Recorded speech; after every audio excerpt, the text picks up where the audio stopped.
Хүний амьдралын сайн сайхныг сэтгэл зүрхэндээ зохицлон, аз жаргалыг гэгэн сайхан шүлэг наргаараа хурайлан даллагч эрхэм хүн бол Монголын зохиолчдын эвлэн шагналд яруу найрагч Ванягийн нэргүй. Тэрээр хүүхэд ахуйн наснаасаа номтой нөхөрлөж, яруу найрагт үнэнчээр шунан дурлагч бод сэтгэлтнүүдийн нэг билээ. Тиймдээч түүний тухай ардын уран зохиолч Дөнгөтийн цоодол хар царайнаас цагаан сэтгэл урсч байдгийг Ванягийн нэргүүгээс л мэдэрдэг гэж хэлсэн удаатай.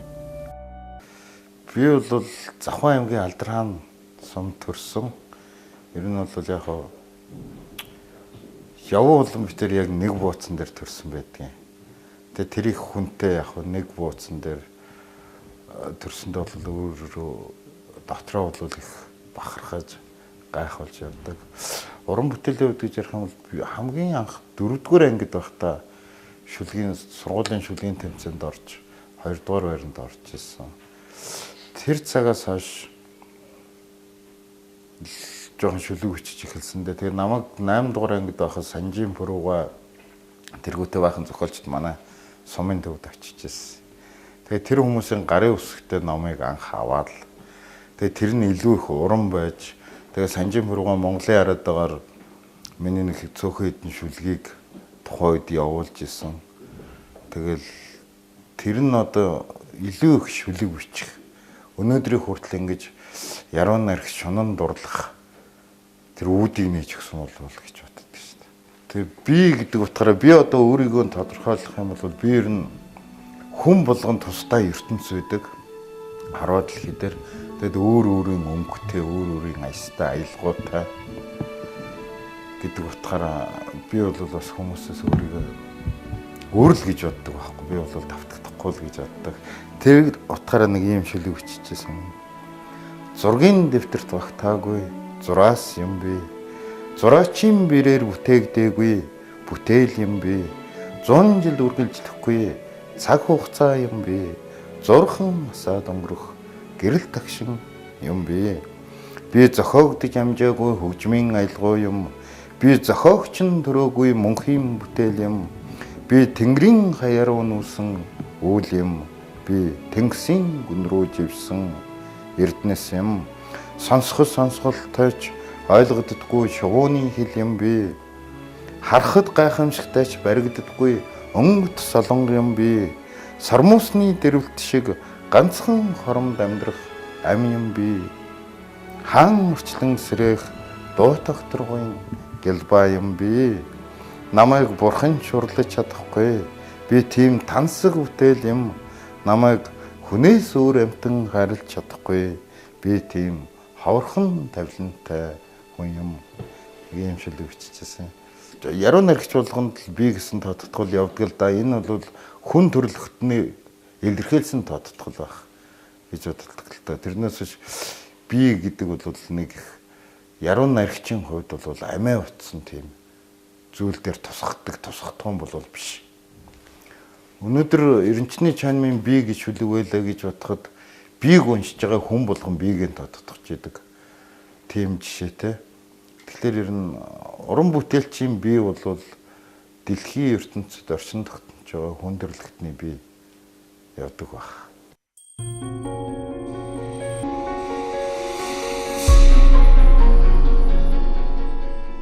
Эх орон гэхлээр хүмүүс өөр өөрийнхөө их гоё ярьдаг, бас гоё тайлдаг. Одоо чинь эх орон телевизэн, эх орон гэдэг нэг рекламнууд яваад байдаг шүү дээ. Эх орон гэдэг миний тоглоомноос ч гоё гэдэг нэг жоох охин зогсож байдаг. Тэгэхээр яг миний хувьд би зарим хүмүүст жоохон дотроо бухимддгийг хэлчихэж байсан баг. Одоо ялангуяа энэ урлаг соёлынчууд юм улс төрийн томчуудад би эх орондоо хайртай гэж тэр хүмүүс хэлдэг. Тэгээд тэр хүмүүсийн хэлж байгаа нь би чамд хайртай гэж ихнэрээ авч суучгаад салж байгаа юмтай адилхан тийм зүгээр хэлдэг болохоос биш тэр хүмүүс бие биеэрээ оюун тархаараа илэрхийлж чаддаггүй. Нэг тийм юм яваад идэг юм уу гэж зүгээр би өөртөө боддог. Эх орондоо хайртай гэж хэлж байгаа хашгирж байгаа хүн болгон бол эх орондоо хайртай хүн биш. Харин тэр хүнийг өөрийн эх орон хайрлж явааг тэр хүн ойлгох хэрэгтэй болов уу гэж би бодсон. Зүгээр миний хувьд манай Цогт Эрдэнэ гэдэг нэг найз оюутан байхдаа бичсэн. Гутлаан зараад арх удаг ах нар минь их орон байж гэж. Тэгэхээр миний хувьд бол эх орон гэдэг бол ерөөсөө дотоод сэтгэлгээ, дотоод ертөнц. Би энэ орчлон дээр байхгүй нь бол хамаагүй. Тархины оюун ухаан дотор байгаа бүхэл зүйл бол өөрөө эх орон юм. Энэ газар шороо нутаг дэвсгэргээл эх орон гэхлээр бид нар байгальд хийгээл ингээл ярьдаг. Үнэхээр тэр эх орныг бид нар хайрлах хэрэгтэй байхгүй. Гэтэл өнөөдөр ялангуяа манай Монголын ард түмэн гомдох хэлгүй дээ. Өөрсдөө эх орондоо хайрлуулж ич эх орноо хайрлах чадахгүй яваад байгаа. Энэ бол хамгийн том юм. Тэгээд нөгөө талаараа эх орноос авах эмзэглэл гэж юм байхгүй болчих. Би олон жилийн өмнө санаандгүй яарч гүйж явж байгаад хавралтай дөнгөж ногоо орж яхад зүлгэн дээр ингээд гიშгсэн байхгүй. Гашаад авч гүйж бас зүлгэн дээр гიშгээд гів гинтхэн нөгөө өвс миний уланд орох өвс өвдөх шиг санагдсан надад. Тэгээд яарчснаа болоод эргэж нөгөө өвсийг тэр чигээрээ налчих байдэ гэж айгаад эргээд гараад их удаа алхсан л да. Тэгээд тэрнээс хойш хавар болгон би өөрөөсөө айдаг болчихсон. Энэ өвс ногоо цэцгнээс би айдаг болчихсон. Яг тэгэхээр тэр бүхэн ширхэг өвсний ширхэг эд бүхэн амьтаа штэ. Бид нар тэрийг хайрлаж чадахгүй, хамгаалж чадахгүй гэж эх орон гэж ярих юм бол энэ бол эмгэнэлт жүжиг нэг хэсэг болж хувирч магадгүй. Тэр яг бүхэлд нь бидний сэтгэл зүй бол бүхэлд нь уул ус, газар ногоо, өвс, шороо, тэнгэр огторгойг нэгтгэхэд эх орон гэдэг юм. ертөнцөө эх орон гэж бид нар үздэг. Энэ бол гайхамшигтай. Гэхдээ эх орныг хайрлах ухагтун юм уу, эх орныг хамгаалах ухагтун бол шорооны ганцхан ширхгээс эхлэх нь бол зүй байх л да. Тэгжиж бид нар хайрлаж байна. Энэ эх орныг хамгийн муухайгаар бодоход юм уу, зарим гадны зохиолуудыг уншиж яхад байдаг шүү дээ. Чи өөрийгөө биш те үр хүүхдийн одоо оршуулах нутгийг нь үлдээ, газар нутгийг нь үлдээ. Энэ бол амар хатууч гэсэн бас юм бодвол ботхоор үг байхгүй. Ерөөсөө Монголын 3 хуваасан ч Австралиас том, могоо 3 хуваасан ч гөрвлөөс том энэ гэж ярьдаг. Гэхдээ энэ бол одоо бол амар жижигдсэн байна. Монголын нутаг дэвсгэр бол байхгүй болцсон байна. Өчигдөр би Дундгой аймгийн Говьхтал сум ороод ирлээ. Тэнд хонгор гээд бүхэл бүтнийг багийн нутаг дэвсгэр дээр мал үлчих газаргүй болцсон байна. Хүн уух усгүй болцсон байна. Тэгэхээр бид нэр эх орноо хумаад байна л гэсэн үг л дээ. Хамгийн гол нь өөрийгөө хайрлаж байгаа хүн, өөрийгөө зөв хайрлаж байгаа хүн эх орноо хайрлах хэрэгтэй гэж бодчихтой. Тэгэхээр эх орныг хайрлна гэдэг бол чи өөрийгөө зөв хайрлах гэсэн үг. Энэ их олон ухтунтай л да. Яг манайхан их гоё засгийн газар руу ч юм уу, их хурл руу ч юм уу буруугаа өгдөг. Нийгэм рүү бид нар маасаараа буруу өгдөг.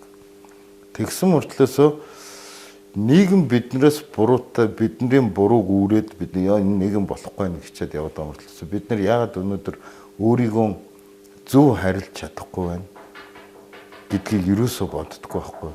Өөрийгөө харилна гэдэг бол наад захам хуруугаараа исэхгүй байх хэмжээнд, зүрх сэтгэлээ эвдэхгүй байх хэмжээнд бид нар өөрийгөө харилах хэрэгтэй. Бидний өвөг эцэг хэлдэг байсан шүү дээ. 60 жилийн дараа 60 настайгаас ингээд тонгоогоо тарахад бидний өнгөрүүлсэн цаг хугацаа сэвгүй байх хэрэгтэй. Сэтгэл сүйдэргүй байх хэрэгтэй. Тэгж чадахгүй бол бид нар зөв амьдраагүй юм байна гэж. Тэгэхээр өнөөдөр нэг 5 цаас олохын төлөө би өөрийгөө хайрлах юм болчих. Би хүнд худлаа хэлж байна. Инээж ягаад би хүнээс хулгай хийж байна. Нийгэм нэг ийм байна гэж хүмүүс яриад байгаа байхгүй. Нийгэм биш өөрөө тийм болоод байна. Нөгөө нэг архин донцсон хүний тархин дотор нэг ийм жижигхэн ис яваад байдаг. Нэг хондог унгот нь нөгөөтгөн сэргээд ингээд уугаад байдаг гэдэг шиг хүн болгоны тархинд нэг шунлын ис бий болчихж. Тэр ис нь өөрийг халаад байна. Хорлоод байна, сүйтгэд байна. Тэгээд тэрийгэ одоо чинь нэг орой суугаад бид нар ингээд найс нөхдөйгөө суугаад ууж идчихад зөндөө олон химийн хорт бодис орсон бүтээгдэхүүнийг эргэлчээд сайхан боллоо, өөрийгөө хорлцоод бид нар сайхан боллоо гэж яваад. Тэгэхээр өөрийгөө зөв л хайрлах хэрэгтэй, зөв байх хэрэгтэй. Ээжийнхээ хараад бид нар ээжийнхээ дээлийн ингрийн нэг шилбэг дутуу байх юм бол тэрийг бид нар сэтгэлээр нь товчилж өгдөг. Тийм байх хэрэгтэй. Тэгжиж бидний нөгөө яриад байгаа хайр чинь хайр болно шүү дээ. Өчигдөр чойж амцгоо ярьж байгаа л да. Хамгийн таалагддаггүй үг нь хайраа гэдэг үг нийгэмд яваад тань гэж. Яагаад тэр хайраа гэдэг үг чойж амцгоо таалагдахгүй юм бэ гэхээр зүгээр л нэг дуудлага болцсон байна. Зүрх сэтгэлийн юм. Дуудлага болоод товирчихсан. Тэгээд тэр нь ерөөсөө болдоо цэцгээ гэж байгаа юм шиг болцсон. Тэр хайраа гэдэг үг нийгэмд айгүй муухай болчихсон. Тэгэхээр тэр хэмжээгээрээ тэр хэрээрээ тэр хайр гэдэг юмны үнц нь алдагдаад хайраа гэж дуучаад алгахдаггүй. Хайрыг алгадчихжээ шүү дээ бид нар. Одоо сүүлийн залуу гэр бүлүүд ингээс салжин сарнжин муудалцж юм зөндөлөх юм байна. Эн чинь хайрыгаа алгадаад байна. Хайрыгаа зодоод байна.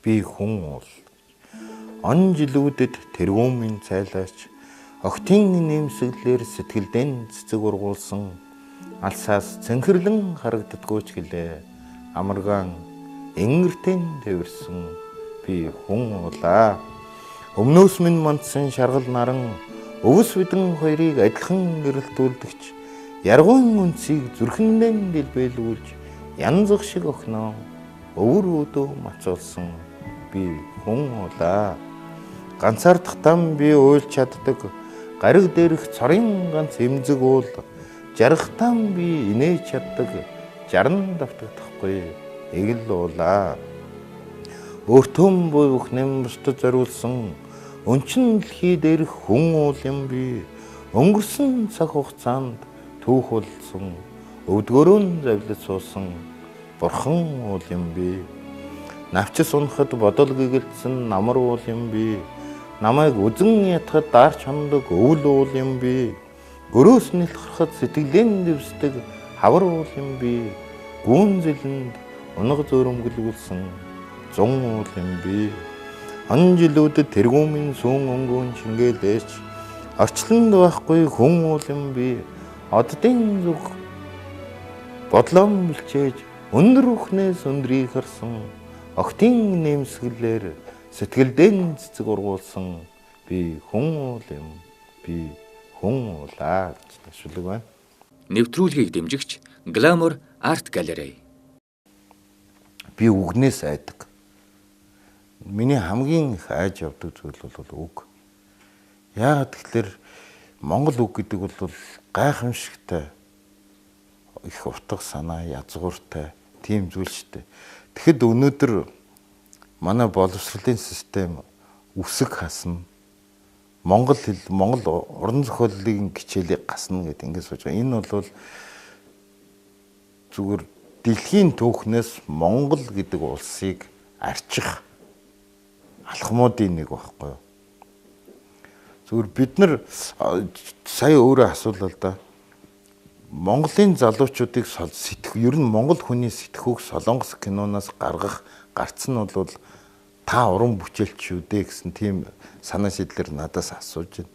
Бид нар бол уран бүтээлч болгоно дор дороо хийдэг, бүтээдэг.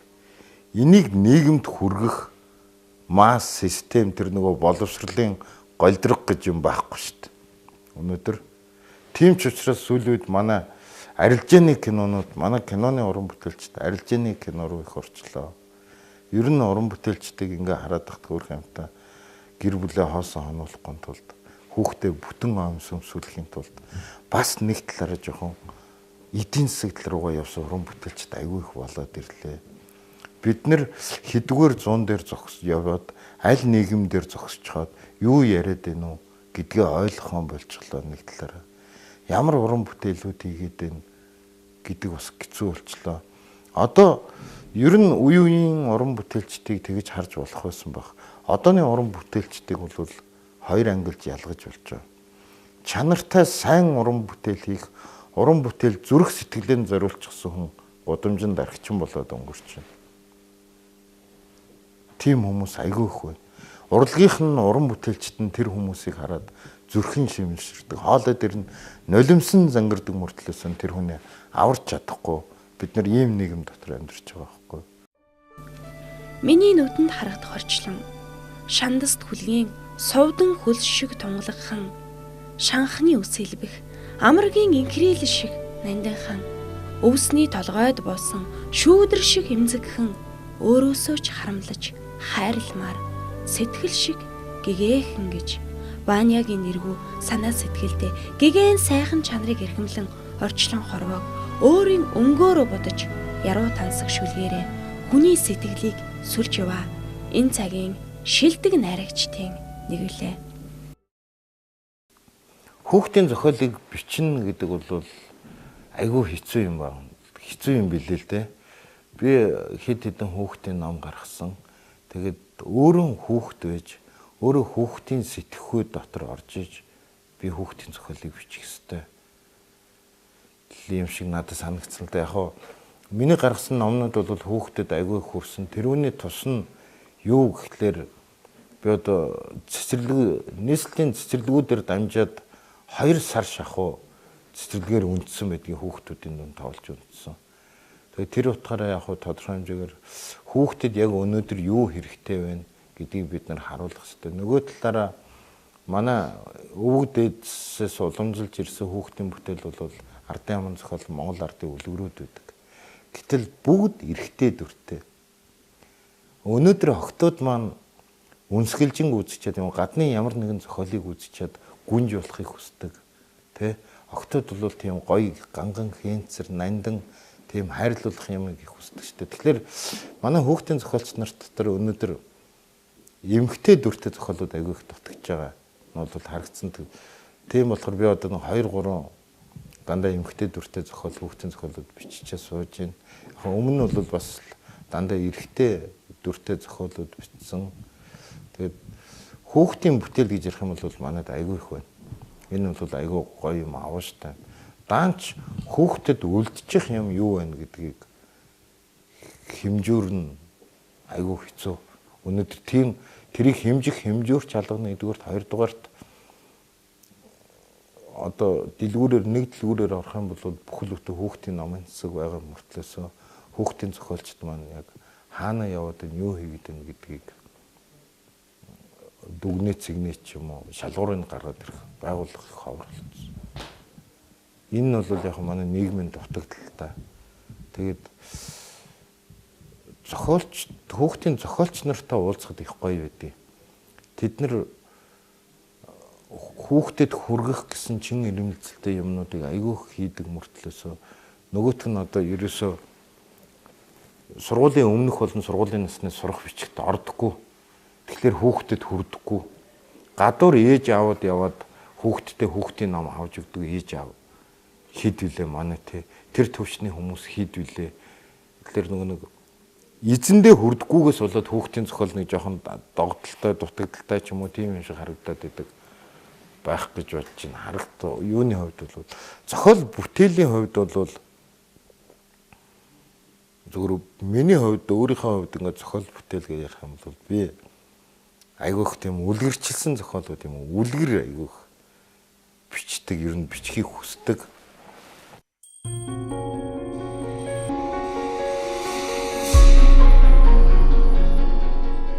Гэхдээ миний уран бүтээлийн нэг шин чанар нь бол би жоохон тийм гэрэл гэхээ хүсдэг. Би харанхуйгаас айдаг. Ад жаргал хүн болгон дотроо ад жаргалыг хүсэж явдаг. Яг төрийн шагналт дурлалын хувь сэтгэлтэн Дарманбатбаяр гэдэг хүн миний багш тэр хүн надад хэлжээсэн. Яруу найраг бол өөрөө тарнын үг байдаг. Тэгэхээр хар юмыг их хүсэж болдгоо, хар юмыг бичиж болдгоо. Хэлж байгаа үг болгоно шид байдаг. Монголчууд ч гэсэн эртнээс ярьдаг шүү дээ. Амны үлгээс ашигт юм билээ гэж. Тэгэд нилээд их гэрэл гэгээр үзтгэдэг л дээ. Тэг би нэг 4 цаг гэж нэг шилэг уншиж байгаа. Нулимсаа нууж уйлсан ав минь нэг л дуутай. Нутгаан гуйж ургасан цэцгэс 3 сарын настай. Зурдын энхэн орчлонд хоргодон амьдралаач 100-ыг үзэхгүй насандаа таныхаа л дуу сонсгосон. Манантайхан өдөрч дуулжил явдаг. Мартахын аргагүй хоолой нь уянгалжил байдаг. Сартайхан үдшиж аялжил явдаг. Сайхан дүрийг нь чимжил байдаг. Аав минь дуулдаг дуу 4 цаг. Алганы хээшиг тодхон орчлон 4 цагаа. Цэцэг талдаа ирвэхий эрхлүүлэнхэн аялахт нь 100 цаг ирдэг. Цээжнээ шүүнсэл гэгэлзэнхэн дуулахт нь намар цаг ирдэг. Будран хаялах цас шиг намуухан гислүүлэхт нь өвөл цаг ирдэг. Буурал суусан сэтгэлээ нэлхэртэл үрийнхээ сэвлгийг үнэрлэхт нь хавар цаг ирдэг. Манцундаа уйлах хүүг зэрэгт явахыг нь үзхэл гэж, магнан үрчлэндээ шаналн бүхнээ нуухал гэж, айлын жаахан охиныг бэр болохыг нь харахал гэж, аргаар болдгүй орчлонгоон аргаданхан дуулдаг л үзээ. Царай муутайхан цагаан уул цэцэгч мөнх юм биш байна. Царайлгхан төрсөн чимэн ч үрдэм биш байна. Аав минь амьдралыг аргадаач яах вүлээ? Аялах хүрээдэл насаа надад үлдээгээд байх шиг нэг л өдөр хүн орчлонгоос явчихдаг гэж хэлхээсэн имэж нэрийг нь тэгээ чулуун дээр сэлдэг гэж бодхоос нь зүрхшээж хүний төлөө одон харваж цэцгэн гунддаг хөрөн алга орчлонгоон аав минь аргаданхан дуулдаг л үзээ. Дууг нь сонсглоор бүтэн жил өнгөрч дундаан аав минь өтлөөд байх шиг үгийг нь утглоор навчис хийсээд үүлэн сүудэр ойртойд байх шиг сартайхан өдөж чигшгэлжил байдаг. Сайхан дүрийг нь чимжил явдаг. Нартайхан өдөрч дуулжил суудаг. Найран дээрч аялжил байдаг. Аавын минь дуулдаг дуу 4 цаг. Алганы хээшиг тодхон орчлон 4 цагаа гэт нэг юм шүлэгтэй. Хүн нэг 35 6 нас хүрээд ирэхээр айж эхэлдэг юм л. Аав ээжтэй хүн бол би 35 6 хүртлээ бол аав ээжийн мөнх юм шиг бодож ирсэн. Тэгээд сүүлдээ айдаг болсон байхгүй. Нэг өдөр аавтайгаа ууланд явж байгаад харсан чинь миний аав 2 гартаа нэг мод толцсон явжсэн. Насаараа хөдөө өссөн, ууланд өссөн хүн 4 хүлтэй болчихсон явж ийн гэдэг бол хэцүү шүү дээ.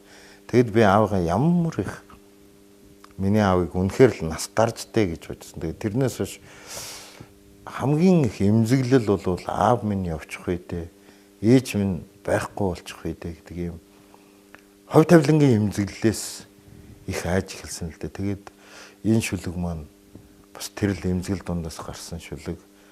Тэгээд өнгөрсөн жил одоо миний аав бурхан болоод 2 жил болж байна. Тэгэд энэ ногоо номыг би аавынхаа 49 хоног дээр 108 шүлэгтэй ийм ном гаргаж ирсэн. Энийг гаргахдаас манай хамт олон баг бүгдийг хийчихсэн байсан л да. Тэгээд ерөөл хэлбэрээр гаргасан. Одоо тэгээд таны телевизийг үзэж байгаа хүмүүст залуучуудад юу гэж хэлэх вэ гэхээр бид нар аав ээжийн их зөв хайрлах хэрэгтэй. Хайрлж ийн гэж чихэр авчиж өгөө, сүү авчирж өгöd бахыг бол хайр гэдэггүй юм байна. Тэр бол бид нар зүгээр өхөл ёстой. Дотроо маш сайн хайрлах хэрэгтэй. Үргэлжийн мөнх өөрт нь мэддэхгүйгээр сэтгэлээ дэвсэж явж явах хэрэгтэй юм байна гэдгийг л би айгүйх мэдэрсэн дээ ер нь. Нэвтрүүлгийг дэмжигч Glamour Art Gallery. Хавар намар хоёр бас их хүчтэй. Ялангуяа намар их хүчтэй. Тэгэд бороо орсон үед их хүчтэй. Бороо бол хүнийг айгүйх сонирм болгочихтой. Би тэгж боддог байхгүй.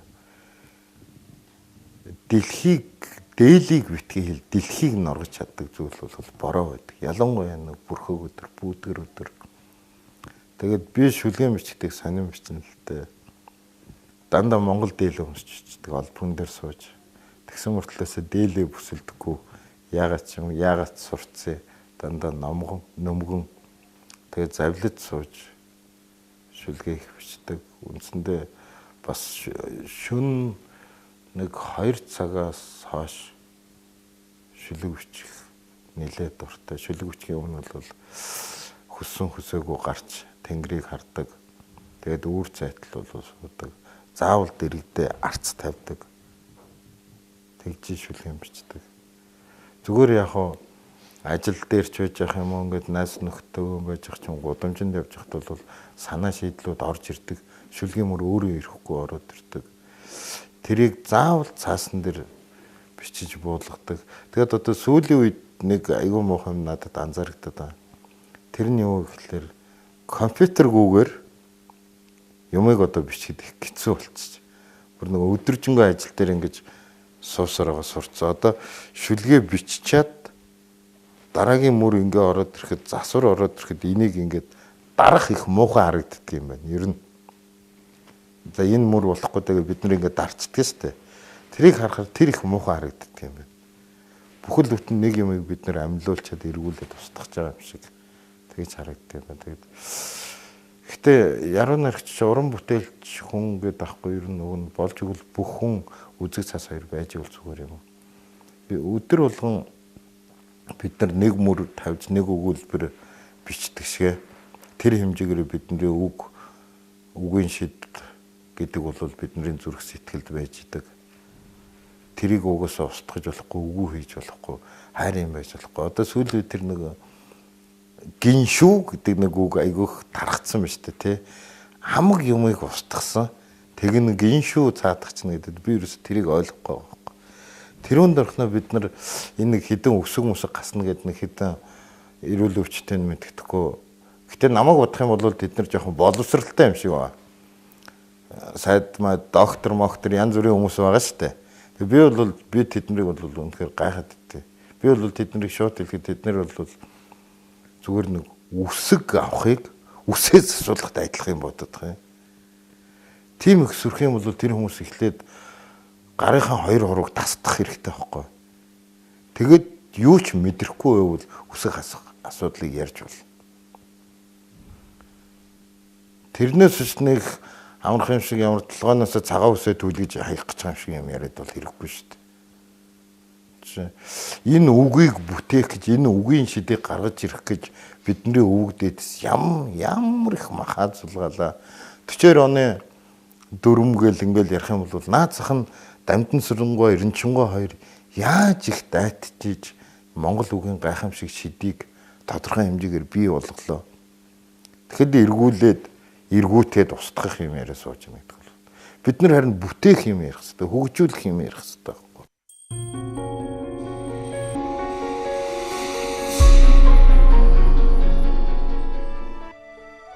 Хүний төлөө тэр дундаа хүүхдийн төлөө сэтгэлээ чилэн. Тэдний дунд унших номынх нь сайн зохиолч байж, номын сайн нөхөр байж, хүүхдийн мөрөөдлийг тэтгэн, мянган хүүхдийн хүсэл мөрөөдлөөр хөглөгдөн, уран бүтээлийн ургац царимтай явдаг хүүхдийн зохиолч яруу найрагч Ванягийн нэргүй бол ёстой л зургийн дэвтэрт багтаагүй зураас зураачийн бэрээр бүтээгүй бүтээл юм аа.